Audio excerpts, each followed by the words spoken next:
Hello there, and welcome to the channel. Well, yesterday I read the very magnificent poem titled Poetry by Marianne Moore. And so, following my pattern today, I should give you an assignment to try to write like Marianne Moore. Well, can't be done. Of course it can. You know, I didn't talk much this week about sound, but poets really pay attention to how things sound. And it's interesting, I've been thinking about reading and how sometimes people listen to books on tape, and I think a lot of people feel that's exactly the same. It isn't. It is akin to reading, and it works in a lot of ways. Like if you're listening to books on tape for a book club, it's excellent. But for scholarly work, there's a little thing that happens, and it doesn't happen on tablets for reading. It only happens on paper, especially books. There is more than one type of learning going on when you pick up a book and read it.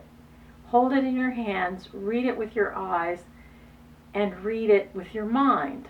And here's the thing. It turns out that when we're reading, we're also doing a kind of subvocal speaking. So we're hearing the words in our heads as we look at them and as we hold the book.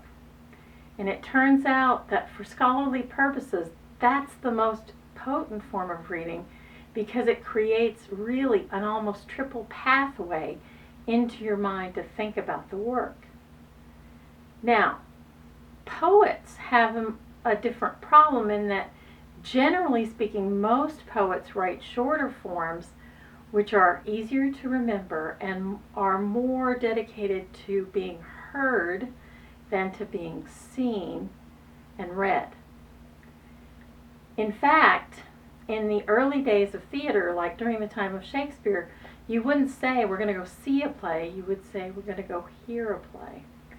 So listening is a big part of reading.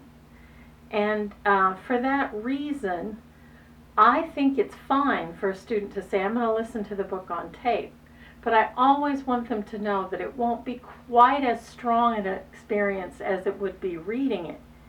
However, if you really struggle to read, sometimes listening and reading along can work. And of course, if you're running low on time and you're not particularly visual, listening to the book can really help. Today, though, we're going to try to write like Marianne Moore. So how does she write? She writes brilliantly. So one of the things that Marianne Moore does is her first words of the poem are actually the title. So poetry is the title of her poem about poetry, and you're supposed to read it poetry. I too hate it. So if you want to write like Marianne Moore, make sure that the title of the poem is the first word of the read aloud poem. And then stretch your intellect as big as it will go. Go as far out on an intellectual limb as you possibly can.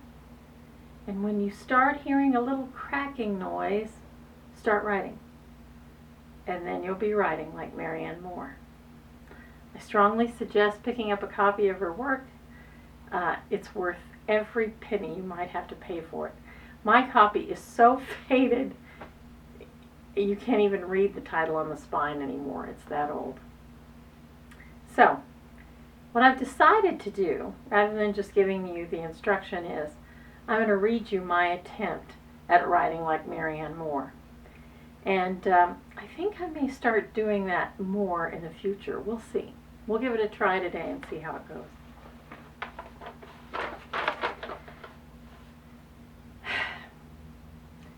And he was shorter than me, and I'm short. 5'4" on my bare feet, and he was finely boned from starving in youth. With dark hair, dark eyes, brown skin, he worked in a white shirt, gray cap, dark gloves, and heavy boots. Stacked second-hand scaffolding 2 stories high. I tied it to my bedstead through the open windows to keep him safe. His father, his son, and he worked together to strip the old plaster from this aged house until she stood bare and deeply breathing in spring air. He wrote the order in small round script, 55 gallons to dress her once again, my dear home in Casa Brown stucco. He worked for hours and days on her, smoothed from her crown to her hips. The west window fell to the ground without a chip, and he sighed. One morning, as he cleared the east wall, he tapped the long window there. It shattered, then poured out of its frame like a suddenly freed waterfall. His face behind the collapse glowed with apologetic shock. I laughed and shrugged, then swept the debris up and bought another window to put in its place. Javier said, "I just tapped it, just barely." He demonstrated with a little hammer into his palm, like that. "It's okay," I said. "It's fine. You're doing well. You're doing beautifully." And he was. He was. He once said to Mother, "This house is kicking my butt." She had to smile. We were so grateful to have him for his effort and his expertise. What would I have done if they had come, these men with their faces covered, driving black vans and planning to take him from us, from here? Would I have stood up to them, said no, not him, not Javier? Would I have demanded their names, their badges, their warrant? Would I have placed myself between him and them and bellowed for them to stop, called the real cops? My friend is being taken by force against his will, against my will. Yes, he's American, South American. He is a man nonetheless, a friend. Would I stop them by force of will? Would I give as much for his freedom as he gave? Am I that kind of brave?